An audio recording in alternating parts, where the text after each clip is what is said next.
I had been a professional actor for many years at the Oregon Shakespeare Festival. I went to law school at 40, so I was a non-traditional law student.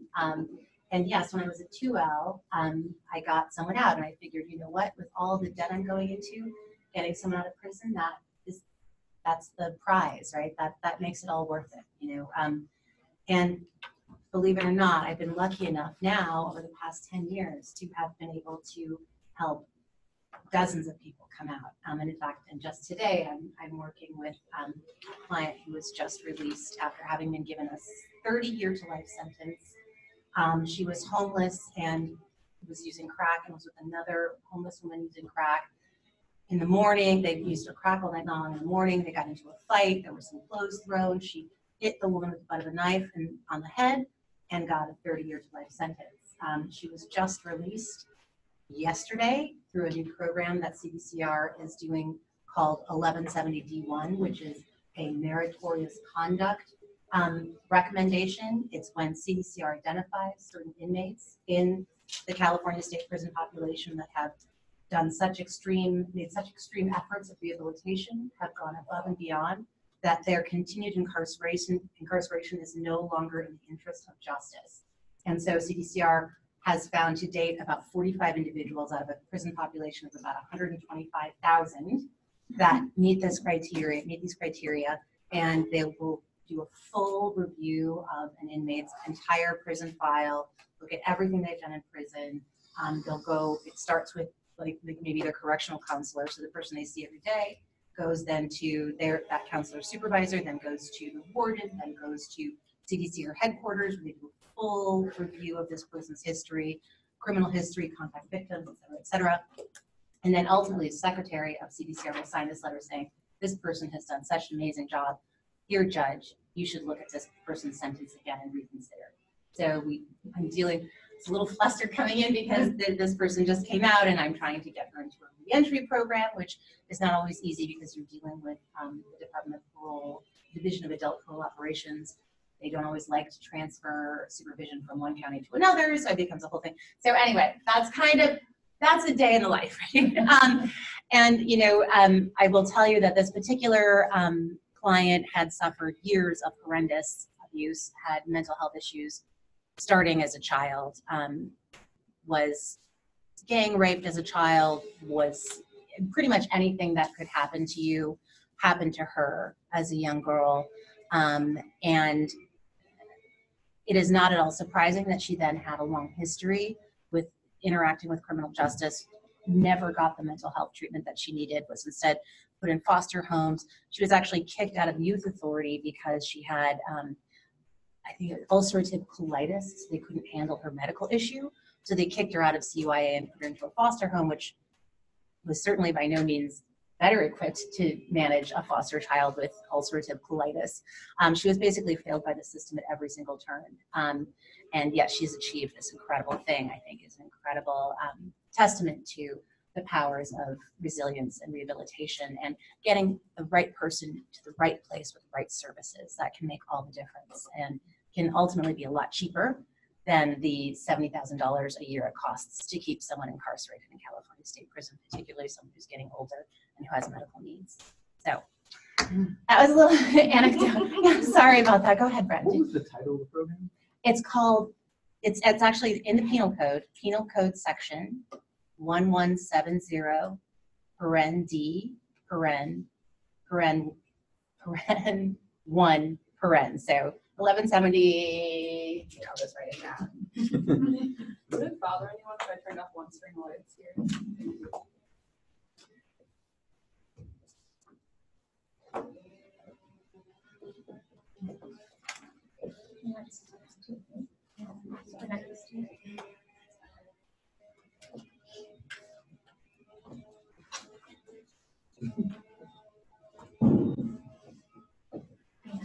So this is a little bit more than good behavior. This is something over and above. Precisely, Cortez, precisely, over and above. You've really got to stand out, and it's a very long process. It's a very long process for review. So I was reading your syllabus, and it's like a who's who of all of the amazing people that I rely on in my work when I am looking for advice and information. Who can help me with this aspect? Who can help me with that aspect? Who knows a lot about this particular area of law? Who knows a lot about this particular area of reentry? So you are really lucky. Your instructor has really put together. Your instructors have really put together an amazing program, and it's really kind of the cream of the crop here, doing all of this work here in the Bay Area and beyond. I want to talk a little bit about sort of what we as a Three Strikes Project do. We started basically doing what are called habeas corpus petitions for individuals that were serving life sentences for non-serious, non-violent crimes. So this started back in 2005. In California, it had one of the harshest three strikes laws that exists in the nation. It meant that if you had 2 prior strikes and you went out and committed any felony, you could be sentenced to life in prison. Now, at that time, the law has changed since we kind of helped get it changed, but at that time, any felony could be something as small as simple drug possession. So we had people serving life. I had someone who's serving a life sentence for attempting to be an accessory to a car theft. Mentally ill, and I'll talk a little bit more about him later, probably duped into this. And this was in 1996. The courts were just like, put him away, lock him up forever. At the time we started our work, there were between 3,000 and 4,000 people who were serving life sentences in California State Prison for things like one of our clients who stole a pair of socks. One of our clients was serving a life sentence because he worked at a Mervyn's store and he and another employee colluded so that he could return a pair of jeans and get a bigger than entitled employee discount on the return. I mean, it was just some of the most ridiculous things. Somebody for attempting to sell a small amount of crack. This person just basically sold, powder that wasn't crack, and this person was serving a life sentence. As you can imagine, this had a really, really big impact on people who were socio-culturally on the lower rungs of the ladder.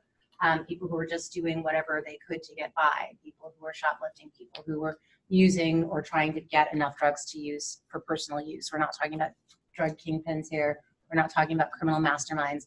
We're talking about people who generally have been failed by the system their entire life. We're talking about people, I'm sure you talked about this with dual diagnosis, people who were maybe self-medicating a mental health issue by using drugs, or people who became addicted to drugs as a result of a mental illness or some other disadvantage through their childhood. So there were thousands of people in California prisons who were serving these sentences. And my boss, the director of the project, was working in the Ninth Circuit and would see just petition after petition from all these people coming across the judge's desk. And it was just like, denied, denied, denied, you're in prison forever. That's just what it's going to be. So as a result of the work that we did, sort of trying to expose this kind of injustice, we were able to get the law changed in 2012. As a result of the work, though, we began to notice that a lot of our clients had really severe mental health needs. They needed mental health treatment. One of our this is like one of our levy clients. I love this guy, but he was serving, I think, 100 years to life because he was running up the sidewalk, grabbed a person's purse, and then ran and then dropped the purse under a car. So that's a violent felony because it's a robbery. So when you take something from somebody's immediate personal sphere by force or fear or threat of force or fear, that in California is a violent crime. So he was serving, I think he did that, and there was one other thing he did, so he ended up getting 2 25 to life sentences.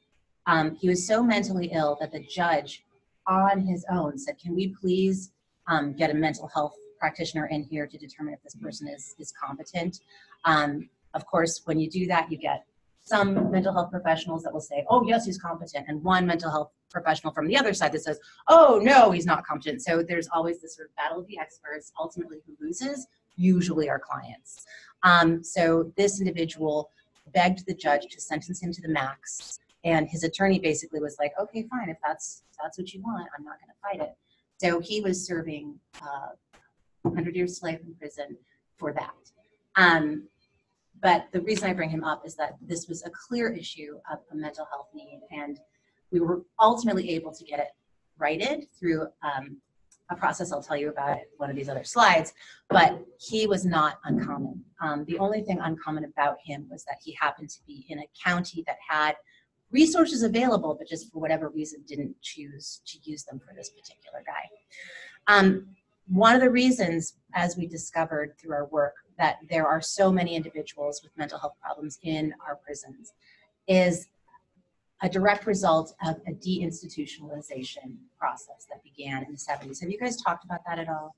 So you talked about how there were We're our first mental health focus. Oh, okay. We talked all about mass incarceration, but not like Ronald Reagan. Yeah. Oh, Yeah, oh, please. okay, all right then. And it was in our reading. It was in the reading. Okay, so how do I work this? Oh, is it working? I don't know. I just don't know. I'm just not. Oh, wait. Here. There's The a mouse. mouse there. Oh, And I do that. And then you For can all of you who were born before 1980, Ronald Reagan was one of our presidents. Thank you, Cortez. Yes. I'm pretty sure everyone knows who Ronald is. But so in sort of the early 70s, late 60s, early 70s, there was a big movement. A lot of this was a result of, I don't know, if you have seen One Flew Over the Cuckoo's Nest with Jack Nicholson, raise your hand, because you're pretty young. Okay, so this movie is kind of about somebody who is in a mental hospital for the criminally whatever, and it's sort of shown a spotlight on potential opportunities for abuse, right, that happen in that environment. And there was a huge push toward getting people out of these state hospitals and getting them into the community where they could actually have access to their family, have access to resources, be treated in their neighborhoods, be treated near the people that had the power to sort of provide them with support, emotional support, spiritual support, family support, et cetera, which is a great idea. And I think most of us would advocate for that and say that that's great. Let's put those that need mental health care, that need that support, in their communities with the people that care for them. Well, they did part of that, right? They closed down all the state hospitals in California, with the exception of just one or two. The problem is that they didn't provide any funding for community mental health treatment. So they were supposed to save all this money by closing these state hospitals, and then they were supposed to send those savings to the communities so that they could reinforce their community health treatment plans, but they never did that. So suddenly we have a bunch of people that are in the community that have mental health issues that aren't getting any kind of treatment. And you'll see what happens is that we begin to just put them in prison. Because what happens when you have someone with untreated mental illness and without any sort of access to care, with families that can't provide everything for them, they end up acting out and they end up being repeat offenders. People get tired of them and they just get sent to prison. And that's what happened. And personal experience, I can tell you that certainly happened. And you'll see on this graph, our prison population began to rise, not just because of mental illness, but for a variety of reasons. And within that population, there were a large number of people who really needed mental health treatment and were not getting it. So what's interesting is that, let's see, did you have someone talk about Coleman? Well, Sarah is here, but she focused on Plata more. Okay. So Coleman, Plata are kind of sister cases, right? And what happened was those that were in prison and had mental health issues, they recognized that these individuals were not getting the care that they needed. It was deplorable. They found that, people with mental health needs were getting no attention, no care. It was really, really bad. So there was a class action in Coleman v. Wilson, and the class was all inmates with serious mental disorders who are now or will in the future be confined within the California Department of Corrections. So it was basically a class action that was brought on behalf of anybody that had been diagnosed with or had been designated as somebody who needed mental health care that was in prison. This class sued for failure to provide adequate care. And so they were really the start. I mean, they were like before Plata, like they were the ones that were like, we are not getting the care we need. That then led into an issue about overcrowding. Well, the prisons are too overcrowded to provide this care. So because of this overcrowding, no one's getting the care they need. And in 2009, they found that there were unconstitutional conditions for mentally and physically ill inmates, and they ordered a reduction of the prison population, which I think is interesting. I'm sure Sarah talked about the fact that, oh, well, it just 137.5% of capacity, right? That's some great goal. So no, we're not trying to get to 100% of capacity, just 137.5. Like that's a reasonable number. So this litigation has been ongoing since the 90s for this particular class. What I'll talk about a little bit more is, sadly, the people that have benefited the most from this overcrowding reduction, from this reduction in the prison population, is pretty much everyone except those with mental health issues. They have been left behind by almost every piece of litigation, every piece of sentencing, reformation, every initiative that has been targeted to reducing the prison population has pretty much not really helped those with mental health issues. So I talked a little bit about the fact that the mentally ill are overrepresented in our prison population. So if you look at this, this is really just to kind of give you a sense of the difference, right? So mania disorder symptoms, you'll see 43.2% of individuals in state prisons experience these symptoms, whereas it's 1.8% in the community. Major depressive disorder, I mean, I'd be depressed if I were in prison for life, but seriously, you know, these people have real problems with depression, with a variety of diagnosed mental illnesses. 23.5% in prison, 7.9% in the community, and psychotic disorder symptoms, 15.4% in prison and 3.1% in the community. So you'll see that there's a real overrepresentation of individuals with mental health services needs in prison compared to the community.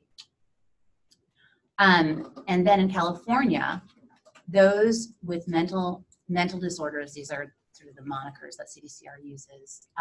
In 2017, it was about 45%. That has been going down by about 1% each year since 2016. It's been going down about 1% each year, but you can see it's still a huge proportion of the inmate population in California state prisons. And these are inmates who at any time were diagnosed with a mental disorder. We'll talk a little bit about what those categories are in prison in a second, but you can go in and out of having a diagnosis of a mental health disorder. So somebody may be considered an acute mental health problem, you know, in 2010, and then 3 years later, they're fine. Even if they haven't been given really any services or given any medication, because it's a very, the designation system and the mental health diagnoses sort of go up and down and up and down and up and down, and there isn't really any sort of consistent level of care throughout the prisons. Every prison is basically its own little island, and every prison does things sort of its own way. And even though there are standards that are supposed to be consistent throughout all of them, it just never works that way. At least it is not for my clients. Yeah. Is the California Correctional Healthcare Services the sort of receivership over the mental health providers the way it is over the medical service providers? Yes, it oversees mental health and physical health. Yeah, it's overseeing all of that. So their salaries have gone up, and hopefully they're able to recruit from UCSF and all those other wonderful things we'll see in San Quentin. Okay. Yes, but go to Wasco. Thank you. That's a cute, right? You don't want to go. It's really difficult for them to recruit mental health practitioners. There are 33 prisons in California, and most of them are not San Quentin. Most of them are not LA County. Most of them are not, those are like the two big ones. I can't think of other ones that are close to. Vacaville, thank you. Right here. Although Solano is a little harder just in terms of security, but yes. Yeah, not everything is close to A community. Yeah. On your previous slide, it said 43% with mania disorder. Was that 43% of the entire prison population? That Or was those with 40 mental illness? That was 43% of all Touch screen too. all state prison inmates experience symptoms. So it's 43% of the prison population were experiencing these symptoms in the past 12 months, whereas in the entire U.S. population, only 1.8% I was reported trying to having compare it to experienced. the pie chart where it said 45% have mental illness, and like how that fit into the pie chart. So the pie chart is specific to California, Okay. and this chart is all state prison. It's like, it's a whole, I think we got this from, what is it called? SAMHSA? Yeah. I think that's where this came from. And this is specific to California and based on CDCR data that we received. Yeah. So you can also see that the percentage of the state prison population receiving mental health treatment has been on the rise, which is in one, like, that's good, right? It means that they're receiving treatment, which shows that something is working. But it also, I think, is in part related to the fact that there's just a higher percentage of the mentally ill as we've stripped away a lot of inmates on some of these reforms. So as we've AB 109, which was responsible for taking people out of state prison and having them incarcerated in counties instead. Prop 36, which we sponsored, which removed nonviolent 3 strikes inmates from the prison population. Prop 47, which allowed people to reclassify their offenses from felonies to misdemeanors. There are about 6 different offenses that you could then have reclassified and be released. And it also meant proactively that fewer people that were committing these crimes would be coming to prison for life. So it shortened their stays, it shortened how many people were coming. There's still a core number of people that hasn't been changing to the same degree in prison with mental health issues. There's also a service gap. We talked a little bit just now about the fact that it's hard to recruit mental health professionals to go to Delano, California. Has anybody here been to Delano, California?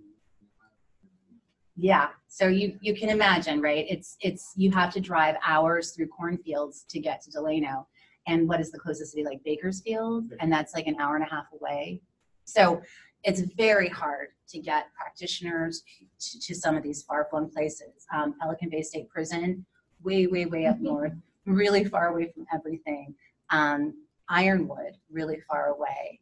There are so many prisons that were specifically placed in communities that are sort of isolated, I think probably in part to provide an economic benefit to the community, but it makes it very, very difficult not only to recruit practitioners to help individuals with these needs, doctors, etc., but it's also really hard for inmates' families to see them. A lot of inmates' families, particularly those with mental health issues, they're not coming from great wealth. Maybe it's very difficult for them to get a car. If they can't get a car, how are they going to get there? Are they going to get a bus? Does the bus go there? You can arrive at prison for a visit and they'll say, oh, sorry, oops, not today. We're on lockdown. Oh, not today. It's incredibly onerous. For me, as an attorney, it's very hard for me to get to see my clients in some of these places. I can't imagine. I have means. I can't imagine what it would be like to bring a family member to come see someone who's in one of these places. And for those with mental illness, having a connection to family and friends is an incredibly important part of staying connected. So there are degrees of acuity of mental health issues in prison. By far the biggest one, the one that I see the most as a lawyer, is triple CMS. It's the Correctional Clinical Case Management System. Triple CMS is basically sort of the lowest level of need for mental health intervention. Individuals in triple CMS will usually have an opportunity to speak with some sort of a psychiatric, psychological counselor. They may have medications they have access to. They'll have access to special programming. Triple CMS is just kind of at that level. I'd say probably half to 70% of my clients are in the triple CMS program or have been at some point. Then there's enhanced outpatient or EOP, which is a much higher level of intervention. Individuals in EOP have a very special regimen that they go through. They're really not able to participate in non-mental health related stuff. It's very difficult for them. They've got to be in their group sessions. They've got to have their mental health treatment advisor. It's a much more intensive level of mental health services. And then department mental health is, I think, like a very acute and probably shorter term level of care intervention.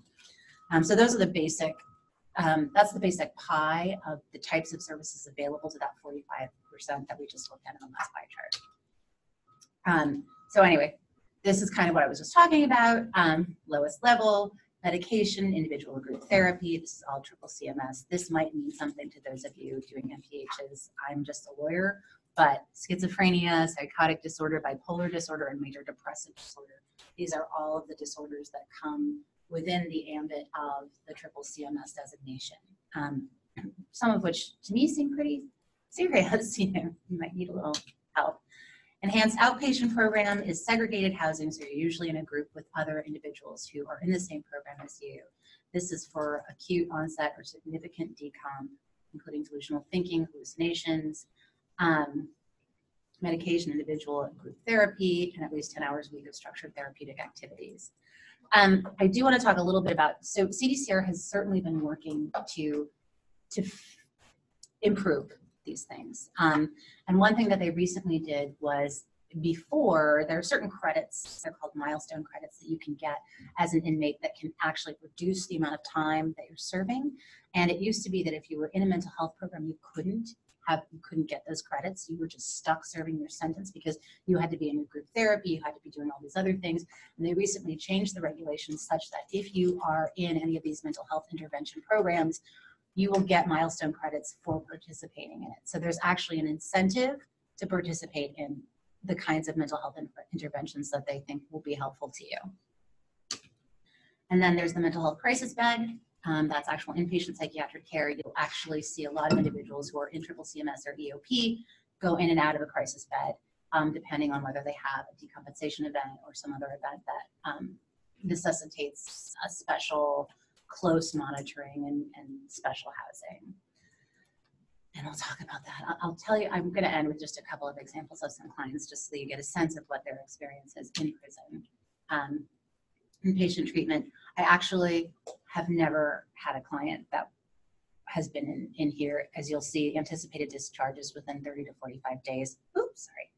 So it's not meant to be a long-term level of care. It is meant only to do a very critical intervention.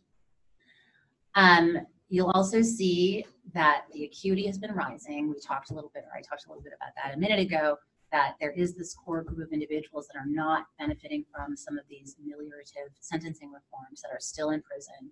You know, despite the fact that a lot of the litigation has been done on their behalf, they're still there, and they are getting sicker. The prison environment is really not conducive to mental well-being. I know in the reports that I sent out beforehand, you'll see in some cases group therapy happens while they're in cages.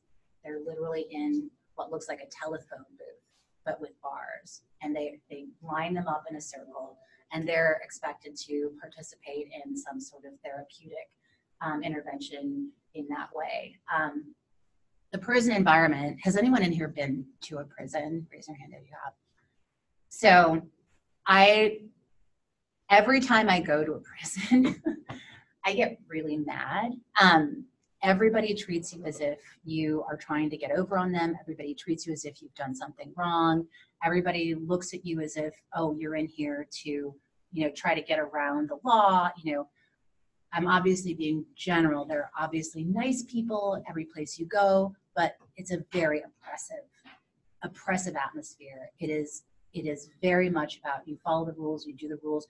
You actually have to walk on a line. If you walk outside the line, you could get a write-up, right? And it just depends on how severe the level of supervision is, right? There's a level 4, level 3, level 2, level 1 institutions, and as you go down levels, you get more freedom. But in some of these places, it is incredibly restrictive. And if you have a mental health issue and you have, and you act out in any way, that can actually make it harder for you to ever come out of prison. And it exacerbates your symptoms. So you'll see that this is what happens. So in addition to the fact that it's very difficult for those with mental health issues to get the kind of interventions they need, they end up spending more time in prison. Just to give you an example, we have a client that has been having mental health interventions since she was 8. She has tried to commit suicide. There's on the record that she has had these really big mental health issues. She's serving, I think it's 30 to life for stealing some stereo equipment from a church. She's been in prison since 1994. Oh, and she's transgender. So her name used to be Henry, now it's Alejandra.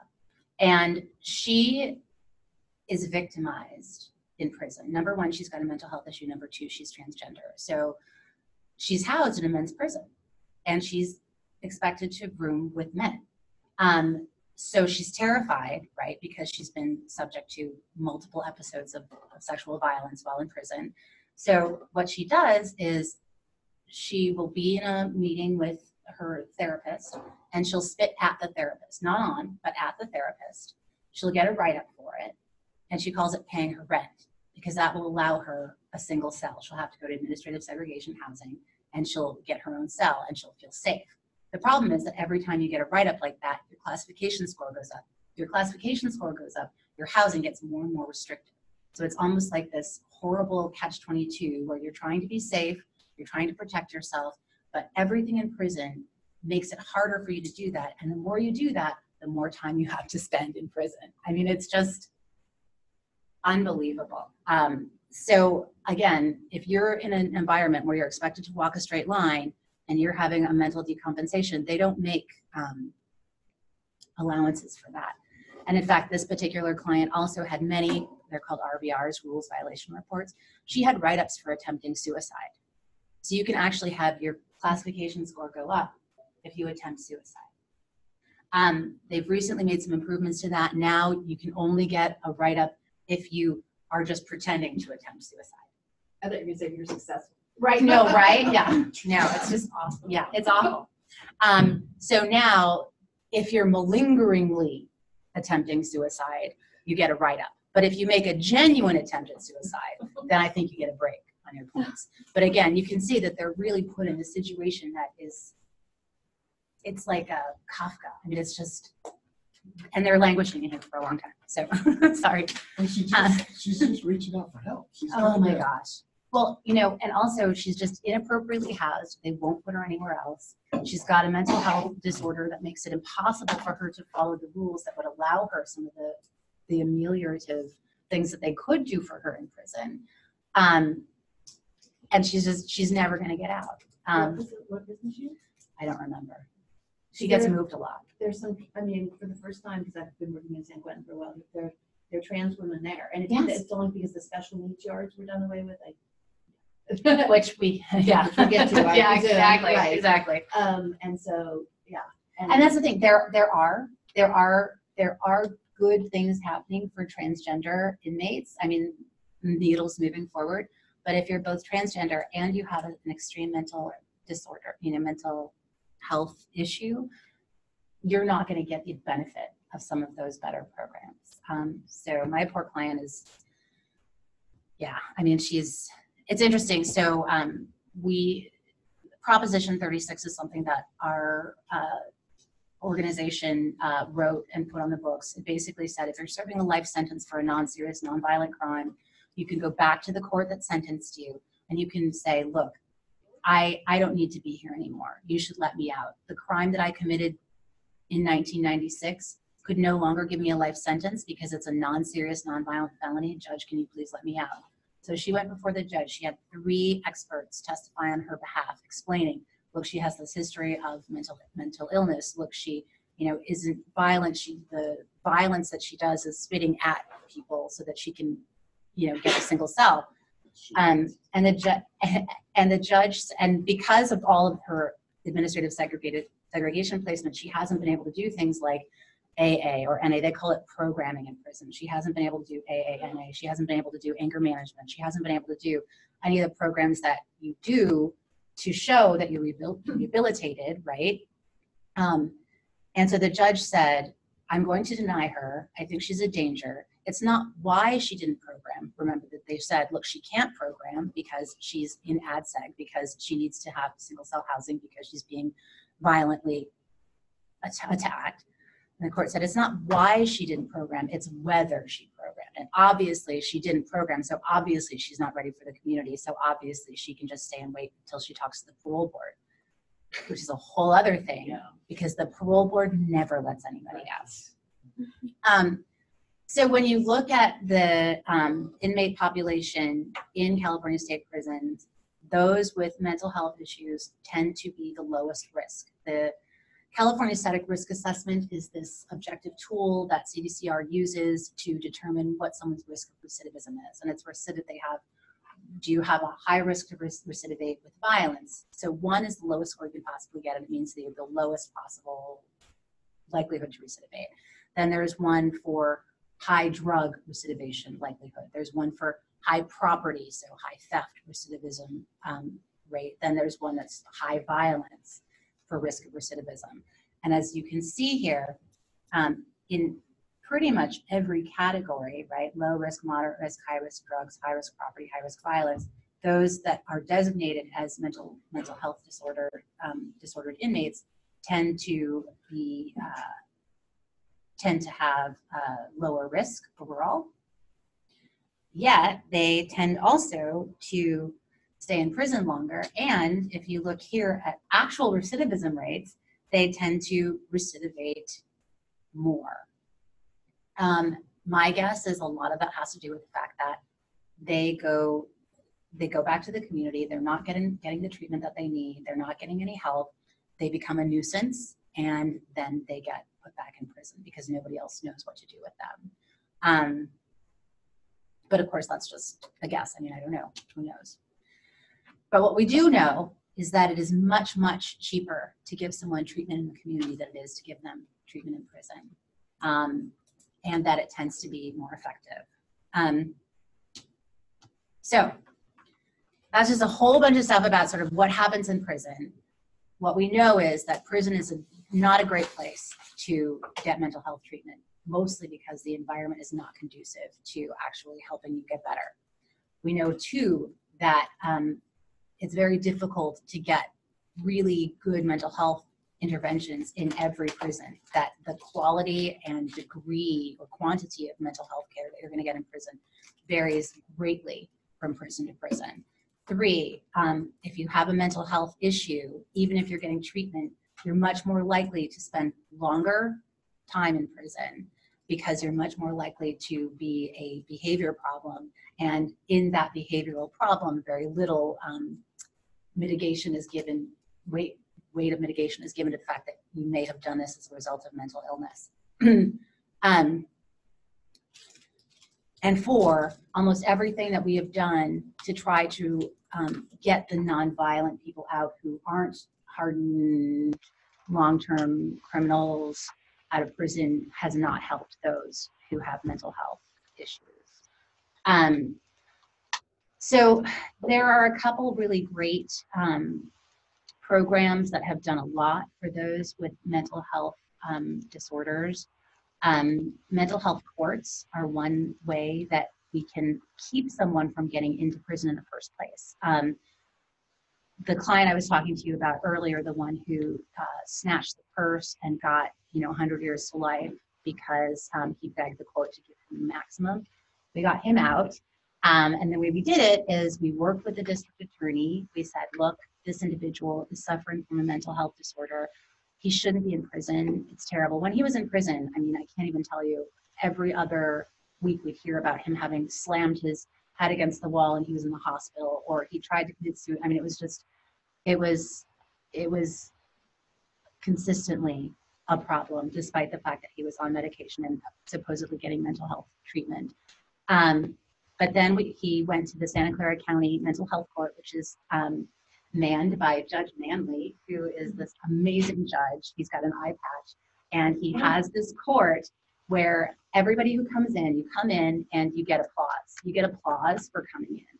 So if you come in and you have a mental health disorder, you have a developmental delay, he makes court a happy place, a good place to come to. You never get kicked out of his program. You can fail, you can do something wrong, you might, get flash incarcerated, you come back. He says, okay, you're here again, you tried, let's go. We worked with Judge Manley to get our client out. Now our client has an apartment, he's living a life, he's reunited with his family, and suffice it to say, he's not banging his head against walls anymore until he's bleeding, and he's not attempting suicide all the time. This is a great case of a win. It's also much cheaper than putting someone in prison. It costs a lot less. It's much more humane. And it's a really amazing, sort of beautiful thing to see the district attorney, prosecutor, and public defender working together to solve a problem. Instead of working to put someone in prison or let them free, they're actually working to find out the best way to solve this particular problem. This person needs these services, this person needs this intervention. How do we do it so that we're going to protect public safety, so this person isn't out on the streets, creating problems, acting out, but who also is not going to be confined to a dark, tiny cell where they're taking part in mental health treatment from a cage. How do we do that? So there are several counties that have really robust and good mental health courts. In San Francisco, the now district attorney, soon to be departing, George Gascon, was very interested in some of these issues related to mental health and interventions and how to find alternatives to jail and prison for those with mental health disorders. He, instead of building a new jail, he wants to build a behavioral health justice center with varying degrees of confinement that's meant to do like on the spot, immediate crisis intervention, and then long-term sustainable supervision to varying levels of intensity. I'm not sure what happened to that, but I know that it's something that he wants to go forward. He's in the works, trying to get in the works. There's also legislative potential. We have been working with the legislature to try to get them to find some way to incentivize counties. As a county reduces the number of people they send to state prison, because you get this right, the counties have their budgets and the state has their budget. If you're, say, in Solano County, and what's cheaper for you as a Solano County Superior Judge? Is it cheaper to keep someone in the community or cheaper to send them to the state? If they send them to the state pays all the care, the upkeep, the feeding, the public safety, blah, blah, blah. If you keep them in the county, suddenly your county is bearing the cost of their services. So we're trying to find a way to have the state return the cost or some portion of the cost it would take to keep them in state prison to the county to cover the cost of giving someone with a mental health disorder care through the county and through county services. So we've been working on that for a couple of years. The administration's changed, who knows, but that's kind of something that we're interested in working on. And I do, because it's in my head right now, I do want to talk to you just really briefly about a client that we have with a mental health disorder. This individual was coming up for parole. And this person, before you come up for parole, you get seen by a CDCR psychological risk evaluator. Now, these are psychologists that are hired by CDCR.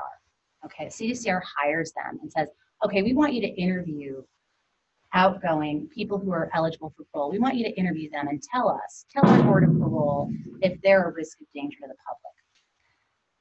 So if CDCR is your boss, what I will tell you is that I have seen, of all of my clients that have gone and had one of these evaluations, I've only seen one of them get a designation of low risk. Every single other one of them that has gone before the board has gotten a high risk evaluation. If you go before the parole board and a psychologist has determined that you're high risk, what is your likelihood, do you think, of the parole board granting you parole? Right. So if you're a mentally ill individual and you act out in prison, you have a classification score that's high. You see things. You think that, you know, someone's hands coming through the feeding place. You think that they're snakes, you know, and it's exacerbated because you're in solitary confinement, because you're mentally ill, because you acted out, blah, blah, blah, blah, blah. What is the likelihood a psychologist finds you low risk? So we have a client that his latest write-up was he was coming out of his cell for a shower, and he ran and tried to jump over the tier fence. So basically he was trying to commit suicide. In the process, they stopped him, they put him down, and the guard got injured. So he got an RVR for battery on a guard. That's violence against a guard. He got another, like a year before that, same situation. Another, he got an RVR because there was pot in his cell. I'm pretty sure that he was being taken advantage of by his cellmate, right? So he gets these RVRs. He gets a psychological evaluation where basically the psychologist says, well, you know, he's really violent. Well, his violence is trying to commit suicide and committing battery on a peace officer because he's trying to commit suicide, right? So I just want to read you this board of parole thing here. So the psychologist said he was violent. And this individual is saying, you know, we had a psychologist interview him, and he was like, actually, this guy would be a lot better if he were out of prison.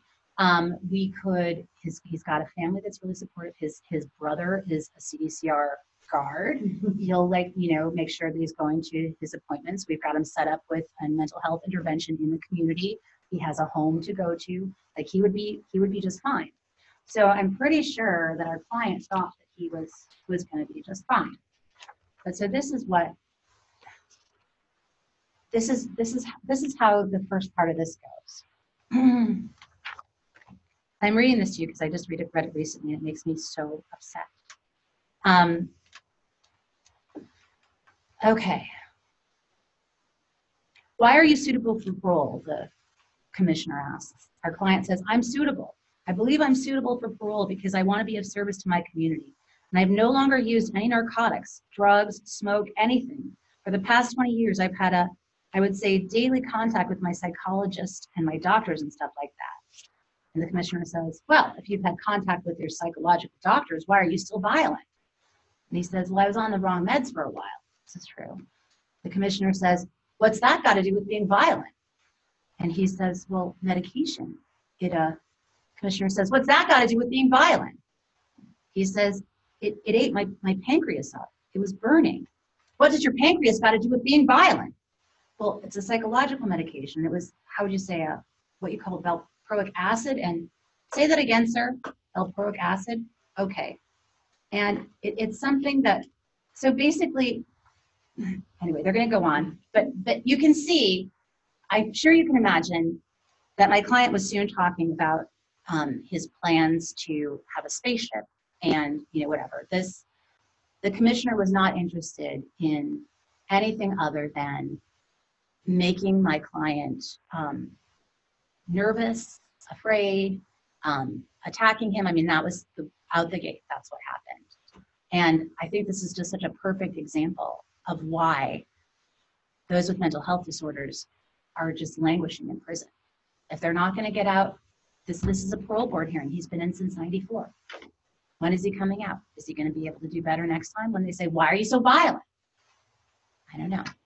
So anyway, that's my spiel. I'm happy to take any questions.